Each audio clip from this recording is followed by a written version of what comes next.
Yan. So before we move on to final yung topic natin for finals, which is the timber design, okay, we need to first recall yung midterm exam natin. Okay, your midterm exam, a 30 feet simply supported steel beam has a concentrated load.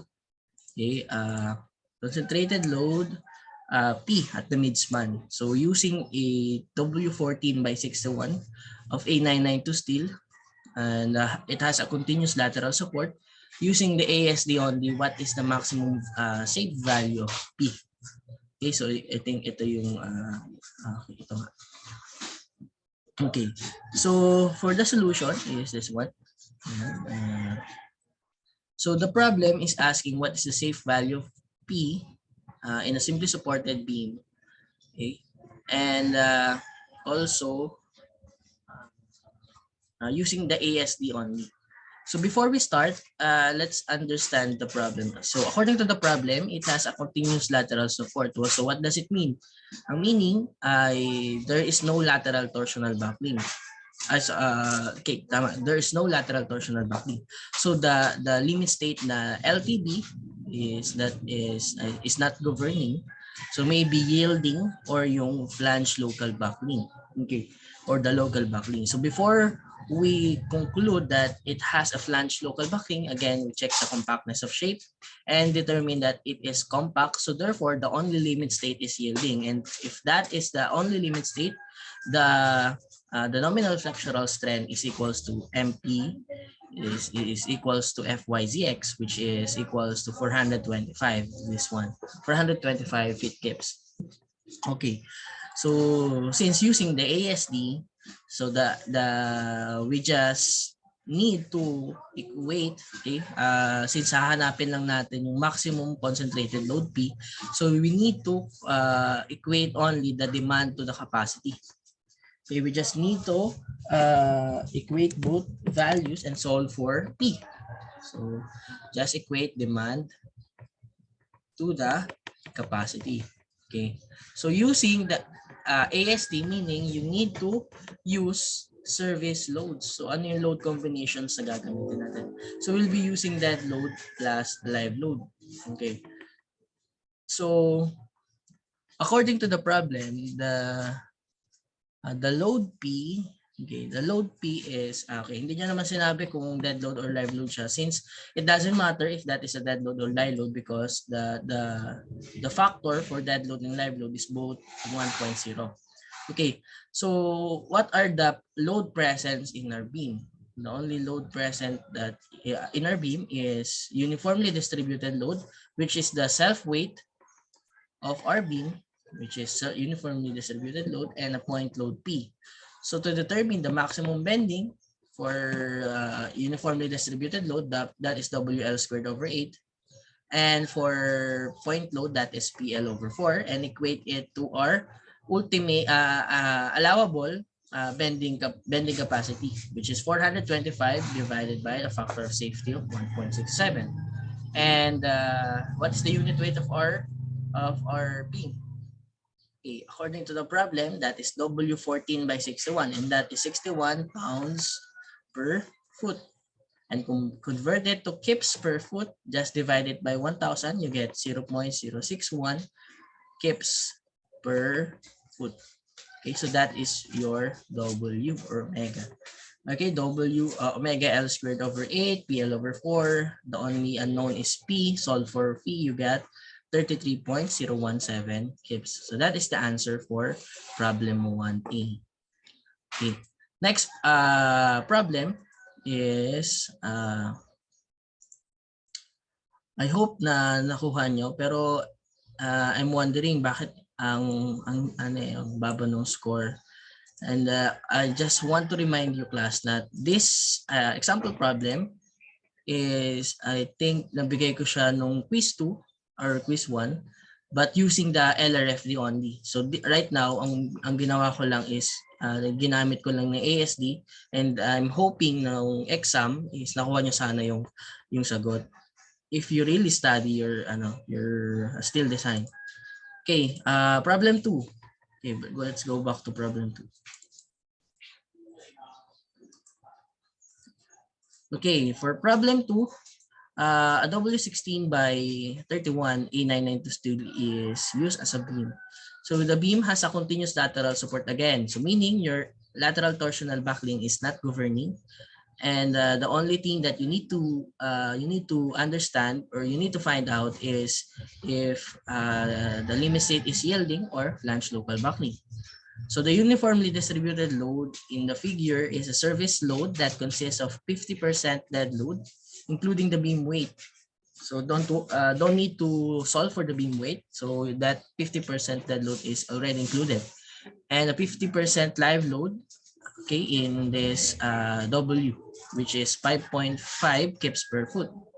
So using the LRFD only, the design philosophy, determine the following. Okay, it is given that the A992 steel has a yield strength of 50 ksi, the gross sectional area of 9.13 square inches, and a plastic section modulus of 54 cubic inch. Okay, the problem A and problem B is just asking what is the maximum negative moment and what is the maximum positive moment. So I think even without taking the skill design, you can already solve for this value. So this is only statics of rigid bodies. Okay. So just take the sum of moments at the supports, okay, and at the midspan. Okay, to solve for that, so I think okay lang kahit hindi ko na-discuss. So just simply, because of symmetry, take the reactions, then solve for the negative moment. Negative moment is the supports at the moment at the supports. Okay, if you check yung bending diagram for this one, you have this bending diagram. So this is negative moments and this is positive moment. Okay. So meaning the maximum negative moment is at the support and the maximum positive moment is at the midspan. Okay, so the maximum negative moment, okay, the problem is asking ultimate. Okay, ultimate meaning, okay, the problem is asking the ultimate maximum negative moment. So meaning you need to use the load combination first before you solve for the maximum negative and positive moment. So since this is LRFT, so what do you think will govern? The load combinations using dead load and live loads are 1.4 dead load and the 1.2 plus 1.6 live load. Okay, and don't need to solve for 1.4 dead load since we all know that the only governing is 1.2 plus 1.6 live load. Okay, so hatiin nyo lang yung 5.5 kips. According to the problem, ito ay 50% dead load. And this is 50% live load. Yan. So kaya that's why you have 5.5 over 2 and 5.5 over 2. So 1.2 dead load plus 1.6 live load, you come up to WU, which is 7.7 kips per feet. So ito yung inyong WU. Okay. Now you can solve for the maximum negative moment and the maximum positive moment. So maximum negative moment is 7.76 squared over 2. So you get negative 139 feet kips. Okay. And to solve for the maximum positive moment is take the moments at this point using the reactions and the whole uniformly distributed load. Just cut the section dito. And you already have your moments. Okay, so that is how you solve for 173 feet kips. Okay, so next problem. The problem is asking what is the flexural beam capacity and what is the demand capacity ratio. Okay, so in our demand loads, okay, demand moments, we have 139 and 173. So what do you think will govern? Which moment will govern in our design? So that is 173 feet kips. Okay. So this one is our designing value for the beam. Okay. Next is compute the design strength. Okay, so before we come up to the conclusion that this is the formula for the design strength, we need first to determine the all limit state. According to the problem, continuous lateral support, meaning the LTB is not governing. So in our three limit state, LTB is not governing, so tanggal na siya. Only limit state is yielding and flange local buckling. So check the compactness of shape. Okay, so that is we determine that the shape is compact or the section is compact. So therefore, the flange local buckling is not governing, and the only limit state is yielding, that is FYCX. So 0.9 FY times ZX, you get 2.5 pit kips. And since your MU is less than your, so this is your strength, your design strength.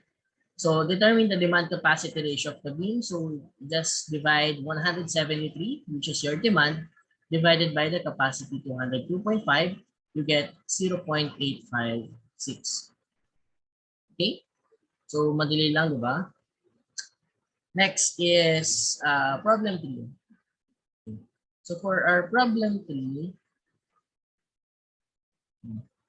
a W16 by 16 section is to serve as a purlin between roof trusses, which is 7.2 meters on center. So the roof truss is assumed to support dead load of 960 Newton per square meter, including its own weight and a live load of 894.154 Newton per square meter. The slope of a truss is 1 vertical is to 2 horizontal, and the purlins are to be spaced with 1.8 meters on center. So using the 836 field with Fy, that is 248, assume all loads will act at the center of the gravity of the section. Okay, so the sag rods are to be placed at the middle thirds between the trusses. Okay, so open ko lang yung exam for steel. That is timber design, design of purlins.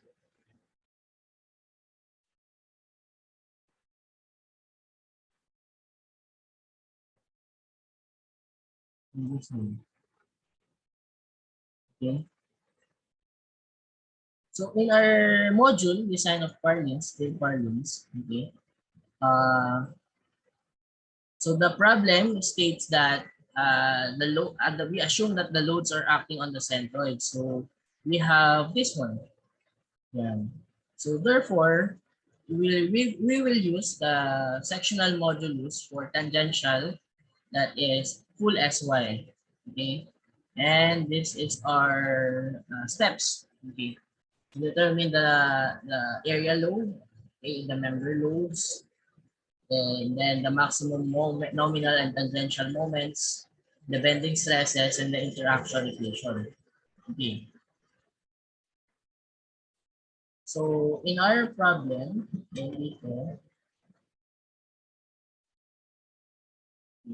so the properties of the W6 by 16 is given in this value. I'm using dead load and live load only. So solving for Wn, just add, convert the area load to member load.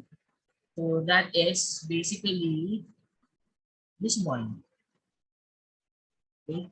So dead load pressure times S cosine theta for normal. Okay, for normal. So WS, ito yung W nyo, dead load plus live load, times S times cosine theta. Okay, so that is your WN.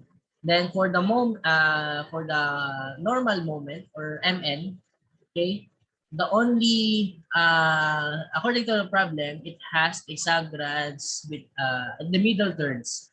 So the moments is in the middle third. So we have this major bending moment and minor bending moment. So every even if our SAGRADS is in the middle thirds, every third point, okay, the value of the major bending moment is still WL squared over 8. And for the minor bending moment, that is WL squared over 90. Okay?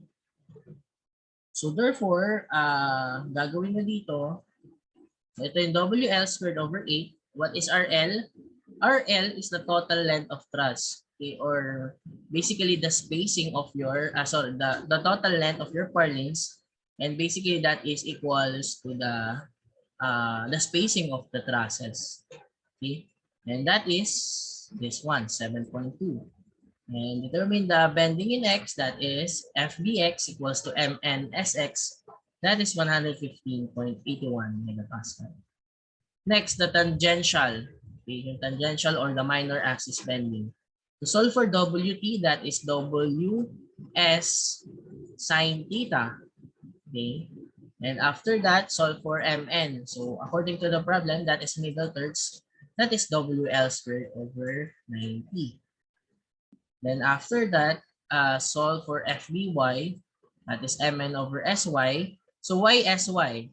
Why full SY? Because the problem assume that all loads will act at the center. Okay, that is this one. Therefore, this is your answer for problem 3A, and this is your answer for problem 3B.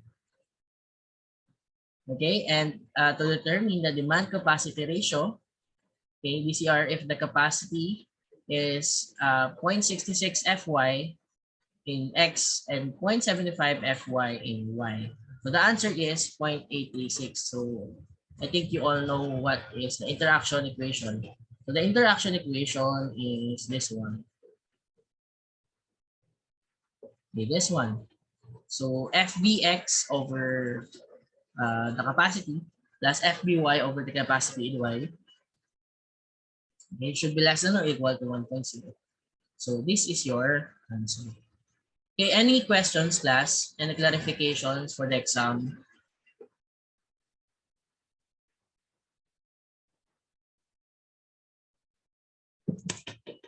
Hello, can you hear me? Hello, class?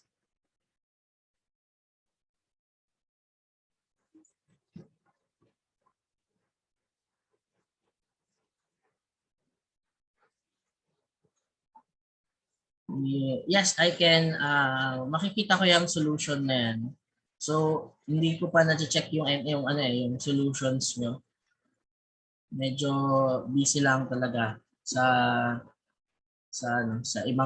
masters ko, kaya sa thesis. So, that's why yung pag-check for the consideration of your solutions, checking of your solutions, medyo natatagalan ako. But I can finish all your checking the solutions within the week. So standby lang kayo for the solutions for your exam. Okay. Any more concerns and questions regarding your midterm grades, midterm exam before we move on to our final topic, which is the timber design? Okay. So right now, I think you can, so midterm exam, midterm grade is, hindi ko pa makukonsult yung grade kasi wala pa akong grade para sa inyo. So maybe bago ko naman i-upload yung grade nyo, so papakonsult ko muna siya. Makikita nyo siya sa Blackboard.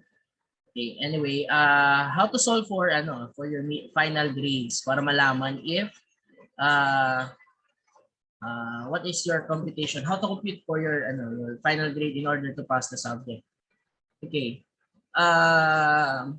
According to the Adamson University policy, the grading system is 70%.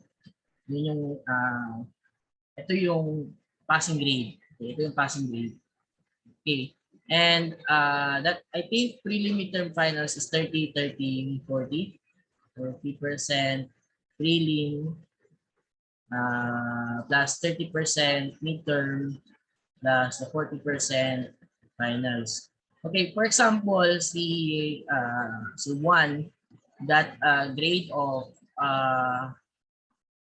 let's say in prelims that is 60. So it should be in decimal. Okay, so decimal. Hmm. You have 70 is equals to, let's say, your grade in prelim is 65%. So 0.3 times 65 plus your grade in midterms is, let's say, 80. So 0.3 times 80. Correct me if I'm wrong. Tama ba na 30, 30, 40? Prelim midterm finals? I forgot kasi. Tama ba? Okay. So yan. And for the finals, for example, i-check ni student what should be his final grade in order to pass the subject. So F, okay, and solve for F. Solve for F, so you got your value, which is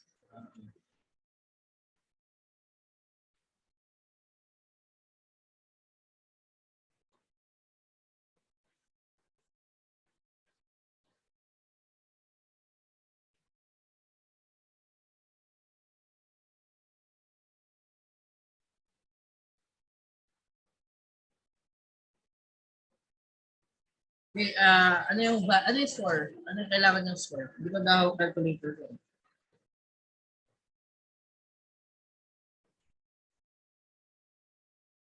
66.25. Okay, so grade niya dapat is it should be greater than or equal.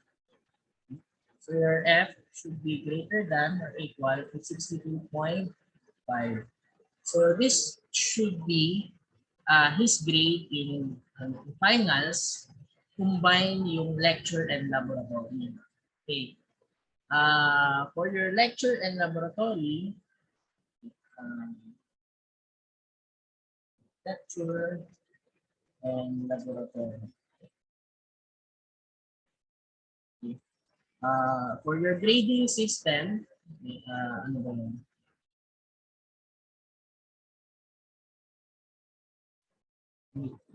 Uh, I forgot kasi yung hatian for the lecture and laboratory. For a while, double check mo.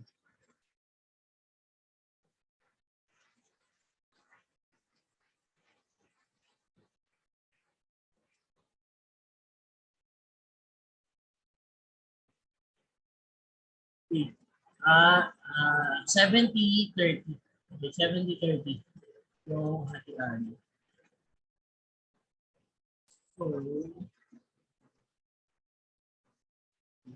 So, you need score 70% in lecture and 30% in finals. But for Mr. Ong, Mr. Ta, your your distribution of lecture and midterms is 73% and 27%.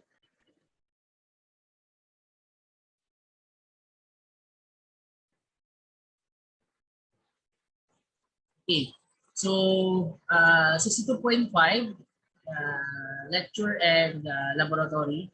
So you can check if you can still get your 62.5 in finals. Okay? So that is your yung hahabulin yung grade for finals. Okay. So 65% to 70%. Okay? Nagbibigay ako dyan ng remedial exam. Okay? Uh, and last kasi, nung last subject na hinawakan ko, ang passing ko lang doon is 67 to 70%. Okay?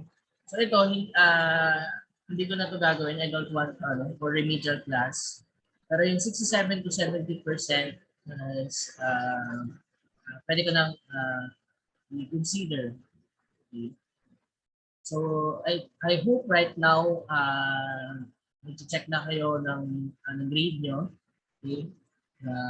Also kailangan nyo mag-aral talaga ng very hard for steel design, and also yung steel design kasi is one of your major subject, and also ito ay kasama sa board exam. Okay, okay, sige.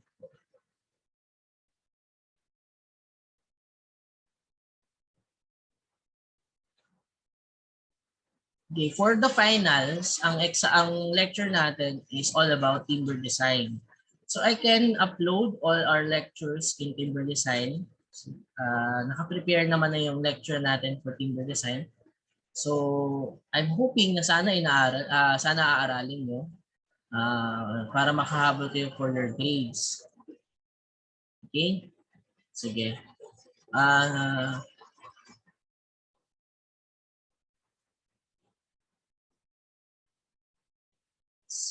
Sige, magkakanta ako ng maybe in the laboratory, kanta ako ng rooms para mag-consult for your grade, para hindi nyo nakikita yung grade ng other classmates. So, sige, next na lang, maybe next week, kanta ako ng tawag dito, ng consultation. Okay, so let's move on. Okay, any more concerns?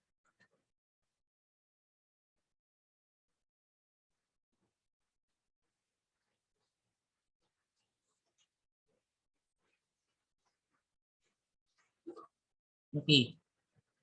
So let's move to our first topic in timber design. Okay, so before we move on, so just like what I did for steel design, we need to understand different specs, properties, and different nature of the timbers. Okay, so this topic is an introduction to the timber design. Okay. What is a timber design? Timber design, it is a material that is used for a variety of structural forms such as beams, columns, trusses, girders, and is also used in building systems such as piles, deck members, railway foundations, and for temporary formworks in concrete. Okay, as you can see in this figure, this one, is the ito yung Mactan International Airport. Okay. And one of the designer, okay, for this project is the architect on this project is I think the Buji Royal and other and Buji Royal yung architect. Then the structural is the Arup, okay, Arup, OV Arup International. And for the contractor, it's Mega Wide. Okay. So sila yung gumawa ng project na to. So this is a very good example of timber design. So in this figure, meron ba ako ng figure? Nakasa ako ng you can check yung this airport in the Philippines. So try to look in the Google. So if you can see the connections of steel connections of this structure, meron tong combination ng steel and timber. Okay, ang ginamit nila sa mga connection nila for mga splices, mga connections is nagjo-joint may joint connections sila ng shear connectors, okay, and also mga pin connectors yan. So makikita niyo yan dun sa mga connections nila. Okay? So, in architectural perspective, na mas maganda talaga tingnan yung mga structures built in timbers. Okay? So if you're also a nature lover, also medyo maganda sa paningin yung design of timber buildings. So napaganda. It's very beautiful. Okay, also trusses. So timber design can use for trusses and roofing system. So just like yung mga houses in Baguio, okay? There are a lot of houses in Baguio and malls in Baguio using trusses made out of timbers.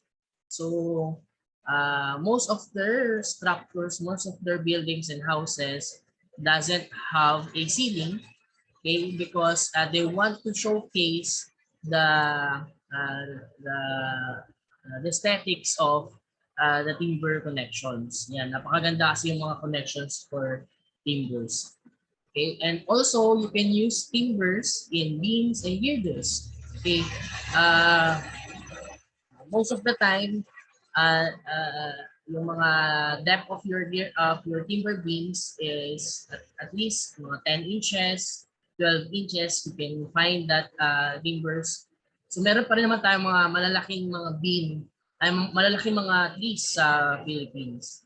Okay, and also in the prehistoric times or in the late 1800s where the cost of the steel and concrete is very much high, they use timber design as piles.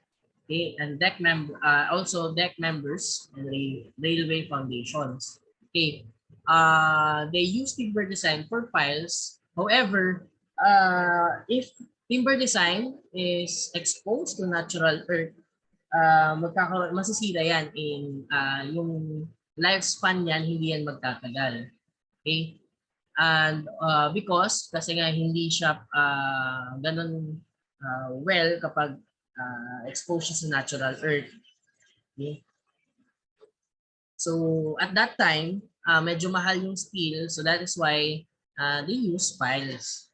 Okay, deck members. Okay, mga deck members is yung for slab supports. Yan. So they still use timber designs like joists. Yan, mga deck members. Okay, mga railway foundations and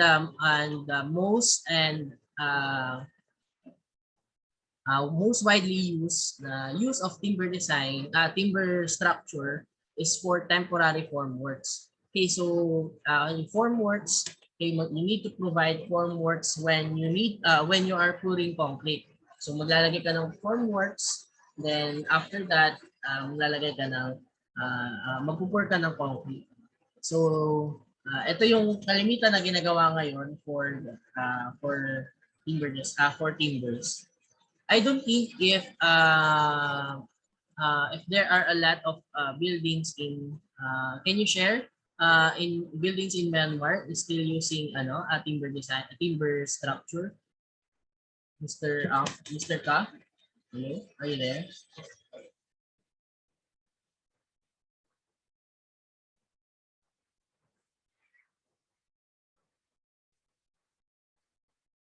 Wala. So, ayan. So, yan yung mga temporary use of mga pure timber design. So, kapag nagtrabaho na kayo, yan makikita nyo na yung meron talagang ginagamit ngayon, mas madaling ginagamit ngayon na timber materials is pang formworks ng concrete. Okay. Also, it is known as the oldest construction material and still one of the most versatile. So a natural material with inherent flaws and variability. Therefore, the timber design is as much of an art and a science. Okay. Listed below is the world's tallest wooden buildings or timber buildings. So we have a Forte Melbourne, okay, the Forte building in Melbourne, Australia. So it is 32 meters high, okay, And the project is completed in 2012. Okay. We also have yung the Cube sa London, which is 33 meters. And the project is finished on 2015. Okay. Also, the Brock Commons in Vancouver. So itong Brock Commons in Vancouver, Canada is the tallest wooden building today, as of today. Itong Brock Commons Tallwood House in Vancouver, Canada.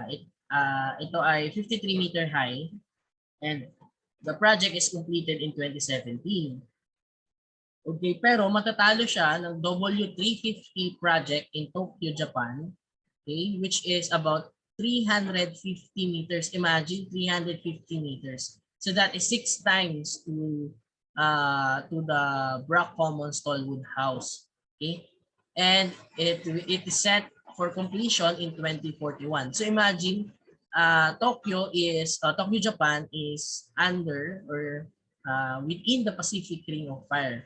So meaning, susceptible sila sa large earthquakes. So alam niyo naman na Japan has a lot of earthquakes. So medyo malalaki yung ground motion sa Japan.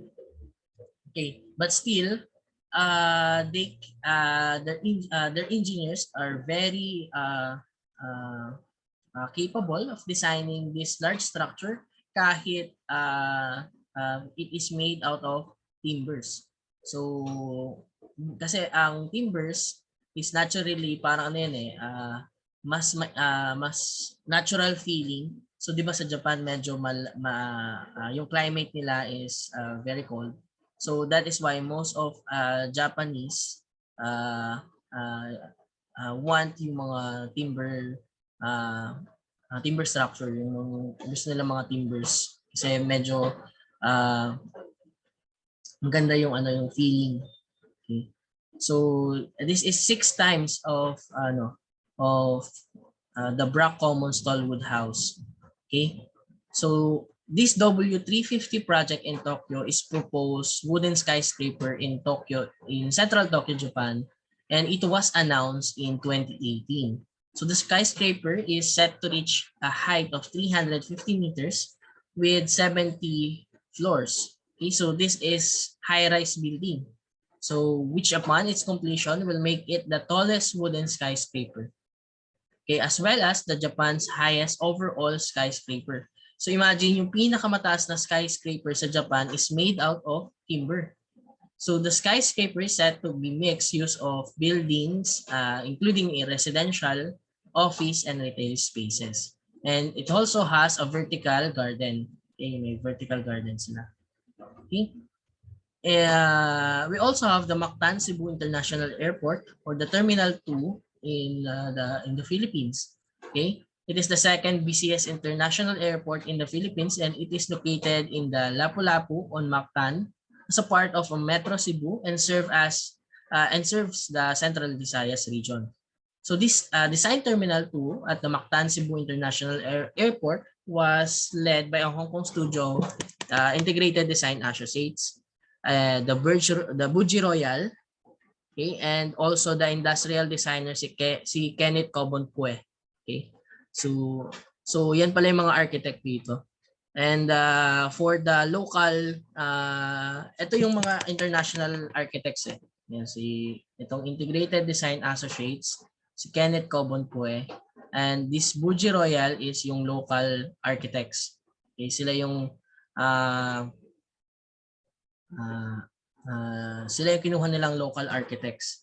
Okay, then for the design ng steel design, so sa structural part nito, I don't know if merong hindi ko alam if merong international counterpart yung OV Arup.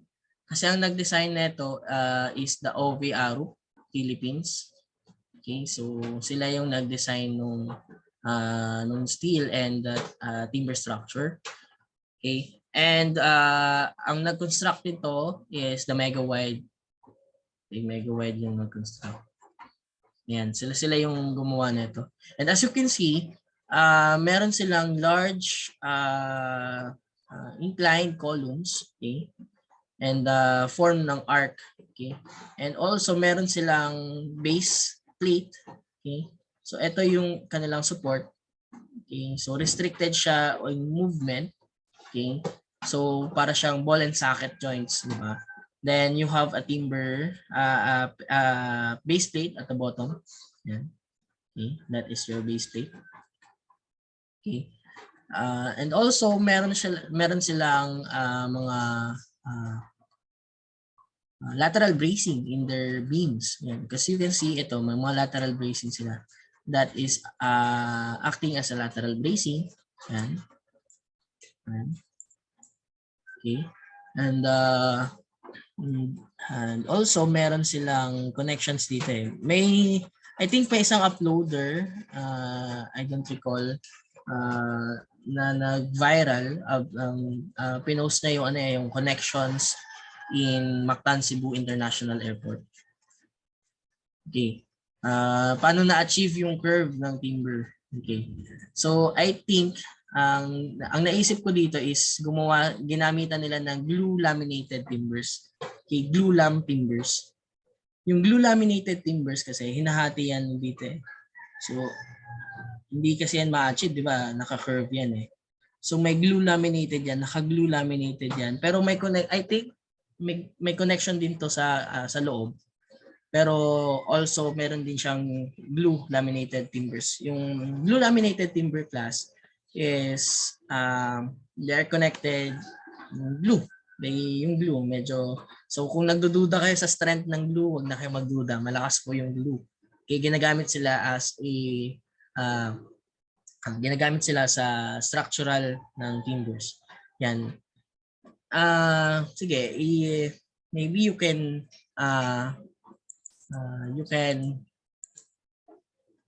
research kung paano nila na-achieve yung curved timber nung nitong structure na to. But in my guess, it is a glue laminated and also meron niyang may connection din siya sa loob. Okay. Also, timber design can use as a bridge structure. So we have yung Puente Madera bridge in Mexico. Bakit ito bride? Okay. So Puente Madera Bridge in Mexico. So ito arc bridge din siya. Yan. And kung hindi siya glue laminated, kasi ito medyo arc din to eh. Kung hindi to glue laminated, maybe ito ay naka-stress. So, ini-stress out nila to. Baka may pre-stressing force dito. So, kinerve nila sa kanilang hardware, maybe. Yan. Or sa kanilang shop. Yan. So, yung bridge, yung platform niya is made out of timbers, pati yung kanilang yung arc ng support nila sa taas. Okay.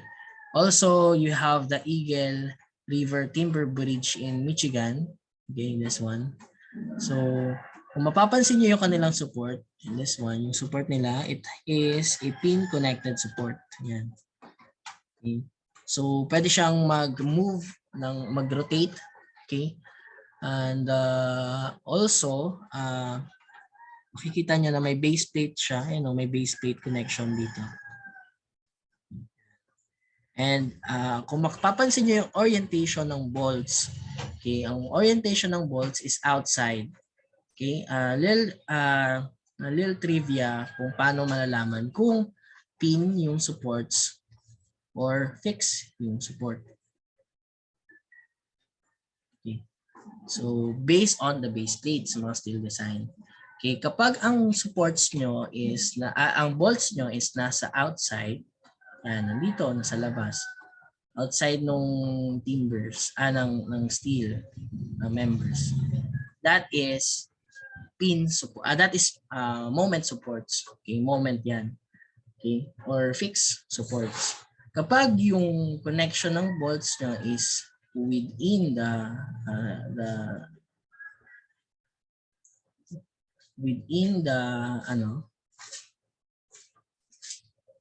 Okay. Kunwari, nandito sa loob. Yan. That is a pin supported. That is a pin supports. Yan. Okay. Pin, ibig sabihin, pwede siyang mag-rotate. Okay. Pwedeng magkaroon ng moment. Hindi magkakaroon ng moment. Okay. No moments, but pwede siyang magkaroon ng rotation. Pero dito sa fixed support, ibig sabihin, restricted siya magkaroon ng rotation. Kaya that is why meron silang moment. Okay. So what is the difference between wood and timber? So merong mga instances na napapag-counterpart yung word na wood and yung timber. So what is the difference between the wood and timber?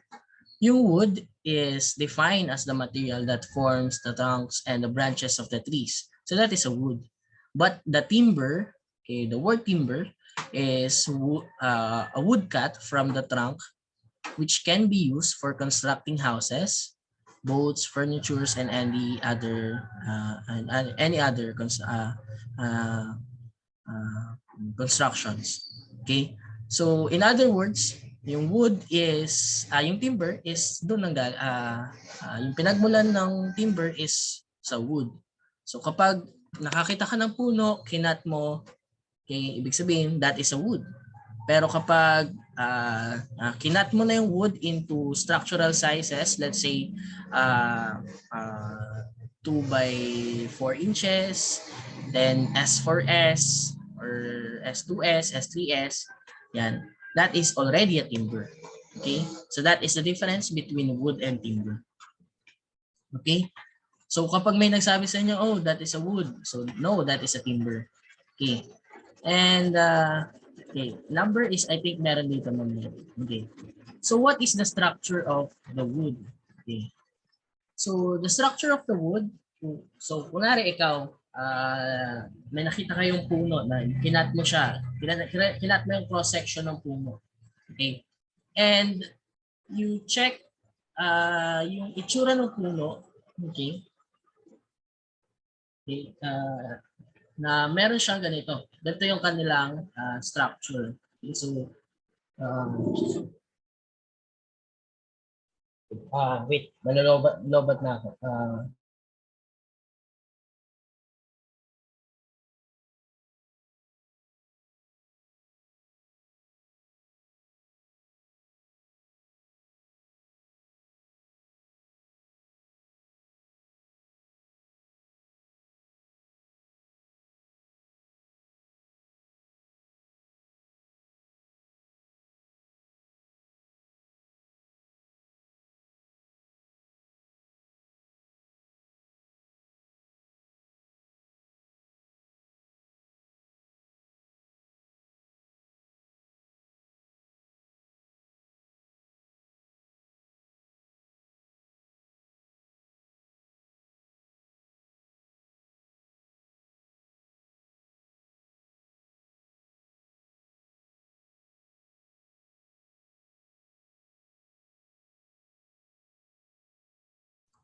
Hello. So wala. Ayan, ayan. Can you see my screen? Hello? Kita niyo na ba?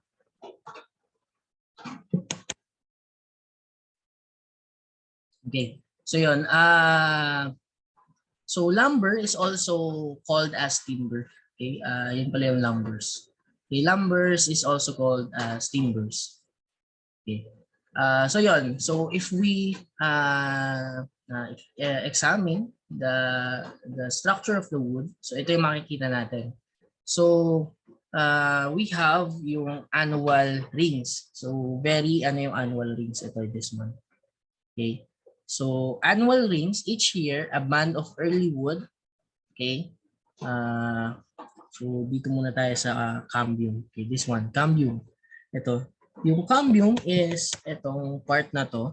Okay, itong part na to, yung black part of our yung black part outside ng ating wood. Yan. Okay. Cambium is a new wood cells formed by cell division or produced by the cambium layer. As new cells are added on the inner side of the cambium, the diameter of the tree increases. Okay? So kung mapapansin niyo, 'di ba, kapag sa dun ah, sa kapag nag-cut kayo ng puno, meron siyang ang tawag dito ay dagta. Okay?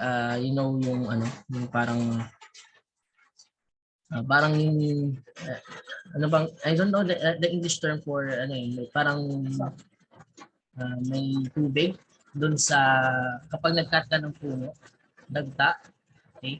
Parang ano siya liquid. So outside yung sa tree. So that is yung new wood cells, okay? So every uh, the diameter of the tree comes from these cambium cells. Okay? So i-increase yung diameter of the tree because of these new form wood cells. Okay? Also, we have the early wood and the late wood. Okay? Portions of the new wood created during the springtime are known as early wood or the spring wood. Okay? So, yung early wood is yung portions yung new wood na na-create doon sa outside, 'di ba? Every every springtime po kasi doon sumisibol yung natin yung mga plants and trees. Okay? So during that time, meron tayong wood na na-create. So itong nasa labas, okay?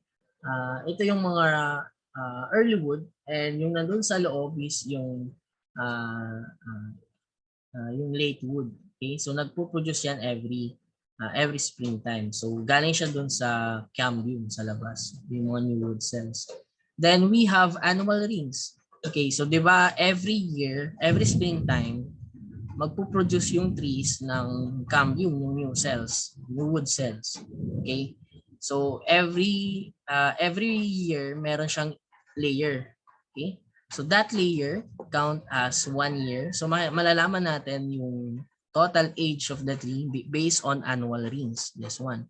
So every ring is count as 1 year or 1 springtime.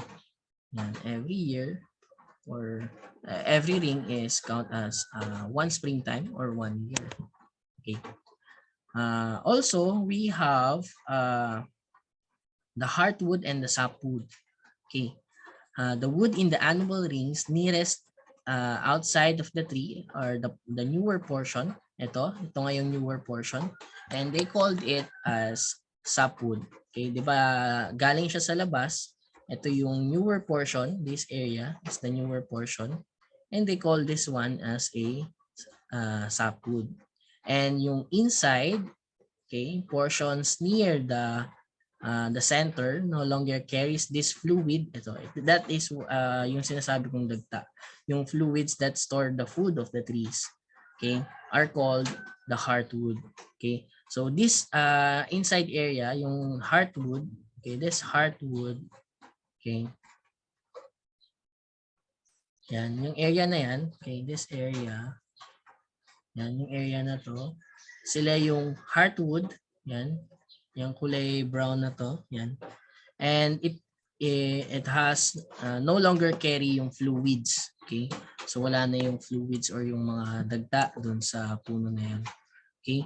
So basically ano na siya, parang dry yung na yun, yung area na yan. Okay? And also we have yung juvenile wood. Yung juvenile wood, a tree grows faster in its early years of life than in later years. So in wood, it produces during those early years and has a larger than normal percentage of the early wood. So this portion of the tree is called the juvenile wood. This one, yung juvenile wood, yung within this center.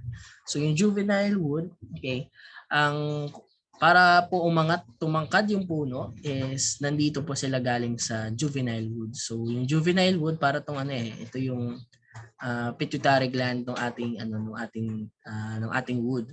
Okay? So during those early age, so 'di ba, very active yung juvenile wood. So tumatangkad pa yung puno natin. So tumatangkad pa rin yung tao just like humans. Okay? So Kung mapapansin niyo po, kung meron kayong mga seedlings, di ba? May mga seedlings kayo. Nag-i-start silang umangat dun sa portion na to. Dun, di ba? Yung pagtangkad nila nandun sa may tip. So dun sa galing sa juvenile wood na to. Okay? And we also have yung pitch. Yung pitch po ang tawag dun sa spacing or ng annual rings, that is pitch. Okay, we also have the outer bark. Yan yung parang rough area na nagko-cover nung cambium or yung fluids or yung storage of food of the trees. And this is covered by outer bark and the inner bark. So outer bark, yan yung nakikita natin in our naked eye. And yung inner bark is yung nandun sa likod ng outer bark. Okay? Then may layer ng cambium, which is yung fluids nga.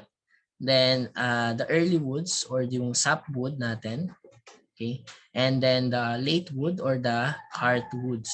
Okay? Yan. Yung early wood is sila lang yung yung first layer within that springtime. Okay, then the sapwood is within this area na meron pang some part of the fluids and that can store foods, but in this heartwood medyo dry na siya and no longer carries fluids. Okay? So ayan nga yung yung sinasabi nga nung sa mga probinsya na kapag binalatan mo lang daw yung puno, okay, mamamatay na yung puno because of this yung cambium, yung wood cells natin. Kasi yung wood cells ng trees is nandun lang sa labas. So totoo nga na kapag binalatan mo yung puno, okay, binalatan mo, tinanggal mo lahat yung outer bark nila, yung protection nila. So ang mangyayari, mamamatay siya. Okay? So that is why. Okay? So the timber as a building material, it has advantages and disadvantages. Okay, so timber is a renewable material. Okay, timber is readily available material. The timber is lightweight material. It is easy to cut and shape and join with nails, screws, bolts, or can be fastened with adhesives. And timber is aesthetically pleasing. And the timbers is ease of working and reworking. Okay. So it is a renewable material because hindi yan pwede mo pa siyang magamit and it is also readily available. So bakit siya readily available? So even you are in the province or especially in the Philippines na maraming mga puno dito. So it is readily available. However, hindi basta-basta pwede kang magputol ng puno, okay? Kahit here in the Philippines, kahit ikaw ang nagtanim ng puno, ikaw ang may-ari ng puno, okay? Basta nasa kagubatan, okay? You need a permit, okay, before you can cut those trees, okay? Okay, then the timber is a very lightweight material compared to reinforced concrete. Okay, the typical unit weight of timber material is below 10 kilonewton per cubic meter, and for concrete nasa 24 siya, so medyo malaki, di ba? And it is easy to cut by means of saw. Okay, you can also shape and join them using the different connectors, using nails, screws, bolts, and it also can be fastened with adhesives. Yung adhesives, just like what I told kanina, yung glue laminated beams or glue laminated timbers. So you can use adhesives to join them. Okay, and also timber is aesthetically pleasing. So most of us are still pleased aesthetically by the connections of timbers. Okay, and also it can ease of working and reworking because it is very lightweight. Okay, so what are the disadvantages? The disadvantages is most timber are prone to different defects. Okay, so later on we can if we have time, we can check what are the different defects of timbers. Okay. Also, timbers may shrink, may swells, may deform, cracks, and bends over time and different climatic in different climatic conditions. So meron nga tinatawag sila na yung matatanda na sabi nila sa timber daw, mga kahoy daw may buhay. So sinasabi nila kapag maulan, ang nangyayari doon sa timbers, nag-shrink daw. Then pag mainit, nag-expand din daw sila. So maybe they're correct because timbers may shrink, okay, may swells, may deform, may cracks and bends over time due to different climatic conditions. So because it's still a natural material, so that is why yung expansion, yung thermal coefficient nila is very low. So madali silang mainit, di ba? Madali silang ma-transfer ng heat. So madali silang uminit, madali silang lumamig. Okay. Also, different quality of wood are in a tree produced. So yun pa yung isang disadvantages ng trees, ng mga timbers. Okay. Bakit? Sa isang puno, iba-iba yung quality ng tree na pwede mong ng timber na pwede mong makuha sa isang puno. So pwedeng sa isang portion na to good quality, and the other portion meron na siyang defects, yan mga defects. So para din siyang human, 'di ba? So hindi naman perfect yung tree. So pwedeng sa other portion may problema ka, dito naman wala. So that is why I think this is very concerning sa part natin as a civil engineer, also as a structural designer, na there are different quality of wood that a tree can produce. Okay. Also, meron din tayong timber maintenance. Okay, sa timber maintenance, sa USA or sa Western countries, they really want to use trees or timbers as their structure sa mga houses nila. Okay. Since kasi nga naman earthquakes are not prone on those areas. Okay. And yung timber maintenance of trees is expensive. Okay. Kasi magkakaroon ka pa ng seasoning, also lalagay ka rin ng apply ng coating para ma-maintain mo yung natural gradient ng timbers, yung quality, yung strength, okay? Ayan, so yan yung one of the disadvantages of using timber as a building material. Okay, and last is the timber durability or the lifespan is limited. Okay, because since timbers are also a part of the nature and very para silang affected by different climatic conditions. So that is why the timber durability or the timber lifespan is very limited compared to typical reinforced concrete and typical steel. Yan. Then also, we have different timber defects. So as a civil engineer, ito yung mga concerns natin for the defects of the timbers. Okay. So during the lifetime of a wood, there are many defects that can be seen in the wood. So yan yung sinasabi ng matatanda para daw may buhay yung mga timbers. Okay, mga buhay yung lumber.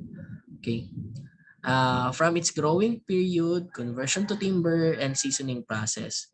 These defects can be classified as natural defects, conversion defects, the seasoning defects, and chemical defects. So in this figure, we have the structural timber design by Abdi Karmani. So it is a very good book. Okay, kaso English system lang sila. Okay. So as you can see, meron tayong mga figure dito. So ito yung mga natural and conversion defects. We have the shake, we have the knot, yung wing, diagonal grain, cross grain, flat grain, the capping and splitting, honeycombing, springing, bowing, and twisting. Yan. So let us discuss yung natural defects. Okay. So natural defects, these occur during the growing period. So examples of natural defects are illustrated dito. Okay. We have yung cracks and fissures. Yan. So they may occur in various parts of the tree and may even indicate the presence of decay or the beginning of decay. So kunwari may makita ka dun sa puno nyo, meron siyang mga may mga fissures may mga cracks dun sa sa tree. So a good indication na pwedeng magkaroon ng decay dun sa trees nyo is itong mga cracks and fissures. Okay? We also have yung knot. A knot is a portion of a branch embedded by the natural growth of the tree natural growth of the tree and normally originating at the center of the trunk or branch. So do you know para siyang if you know yung ingrown nails, okay, you know what is ingrown nails? Yan. So just like yung ingrown nails, yung mga ganun, we have yung nuts. So yung nuts is yung branch nung tree mo, okay, yung branches na tumubo siya dun sa inside nung inside nung tree. So that is why kapag nagkinat mo siya as lumber or as timber, ang nakikita mo mayroon siyang nuts. Parang may gantong form siya dito. So that is yung parang that is due to the portion of the branches. Okay. We also have the grain defects. Yan. Yung wood grain refers to the general direction of the arrangement of fibers in the woods. Okay. So, yung wood grain kasi class, just like what I told yung yung annual rings, 'di ba? Sa annual rings, may layers 'yan, 'di ba? So if you cut yung mga annual rings, yan, magkakaroon yan ng grains. So the problem is, merong mga puno na hindi pare-pareho yung direction nung fibers or yung grain sa timber. So for example, ito yung timber mo. Ang gusto natin sa timber, pag ganito, 'di ba? Yan, pag ganyan. Yan. However, meron mga timber na may mga defect. So, ibig sabihin, meron mga diagonal grains na nakapaloob or halo-halo na yung grains. May vertical, horizontal. So, just like this one, meron siyang diagonal grain. Yan, naka-green, naka yung mga fibers na nakaganito on sides. Okay. And we have cross grains na, okay, very random yung mga grains nila. Okay. We have yung flat grains, just like this one.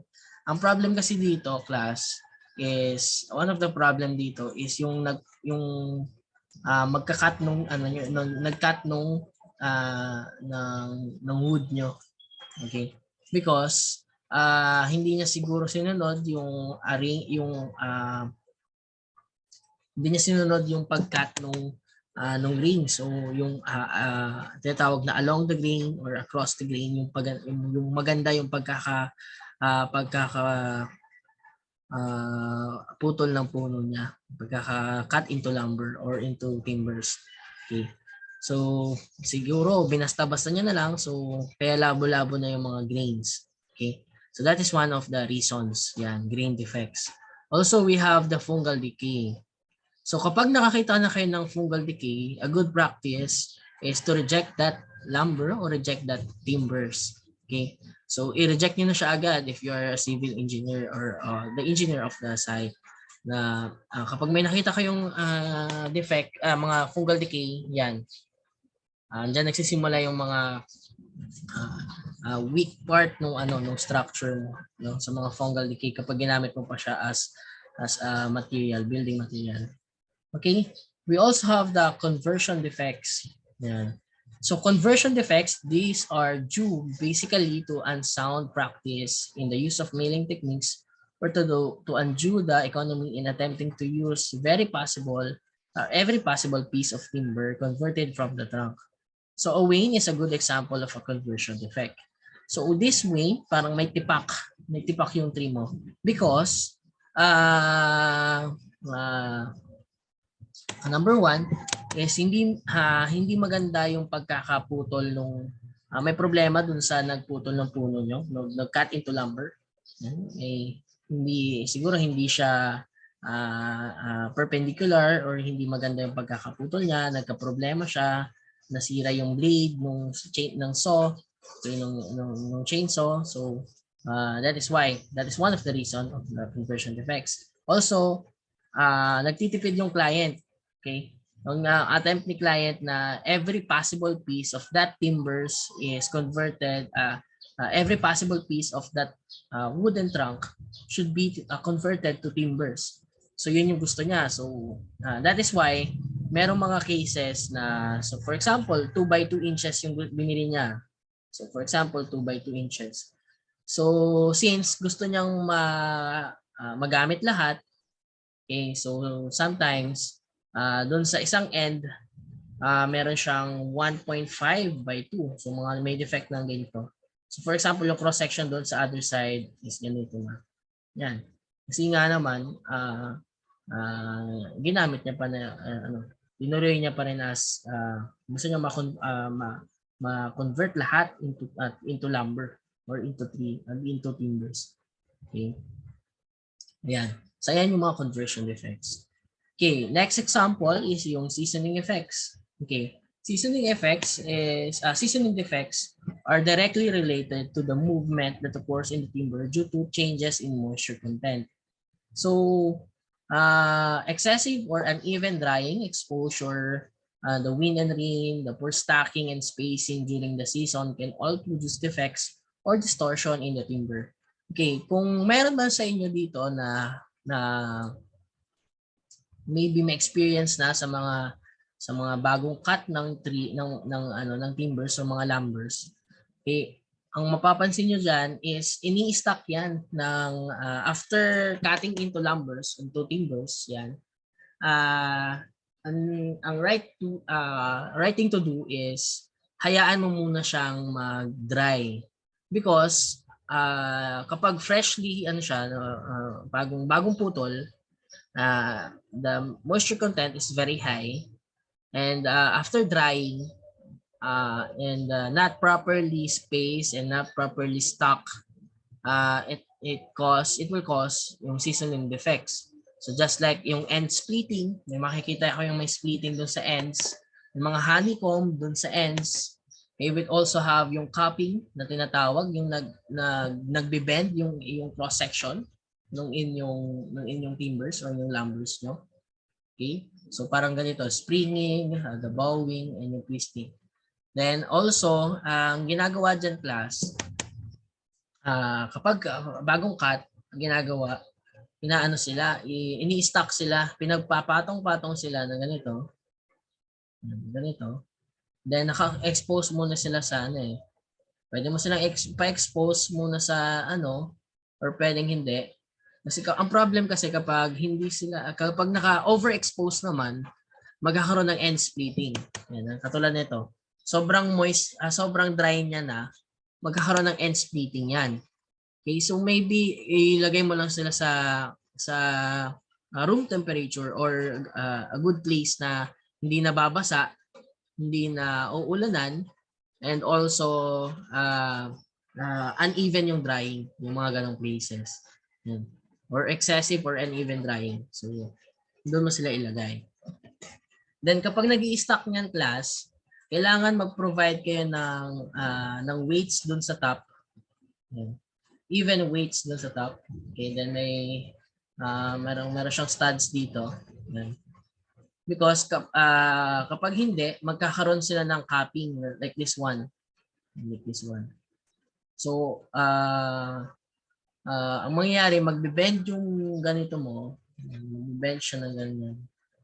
Kapag hindi nyo in-stock ng maayos and you don't provide yung weights, enough weight, or even weight, even pressure at the top. Okay. Kailangan mag-provide kayo ng even pressure doon sa top when you are stacking your timbers. Okay. So yan, yung mapapansin nyo. Yan yung mga mapapansin nyo sa timbers, sa mga lumbers. Okay. Also, the chemical defects. Okay. This may occur in particular instances when timbers is used in unsuitable positions or in associations with other materials. So timbers such as oak and the western red cedar contain tannic acid and other chemicals which corrode materials. So yan yung mga problems nito. Sa kapag may mga puno, may mga trees na just like the oak and the western red cedar that contain the tannic acids, and basically these chemicals, okay, and kapag na-touch yung mga steel, mga metal, magkakaroon ng corrosions. Okay? Ito yung mga problems sa mga chemical defects. Okay? So maybe next meeting na lang itong next part natin. So that is all for our first part in the introduction for the remote design. Okay? So do you have any questions? Okay. Sige. So maybe I can continue na lang. Sige, continue ko na lang ito later in our laboratory. So the classification of the timbers, physical properties of the timbers, and itong iba. Okay, so again, tuloy ko na lang ito mamaya. So thank you class for listening and see you in our laboratory.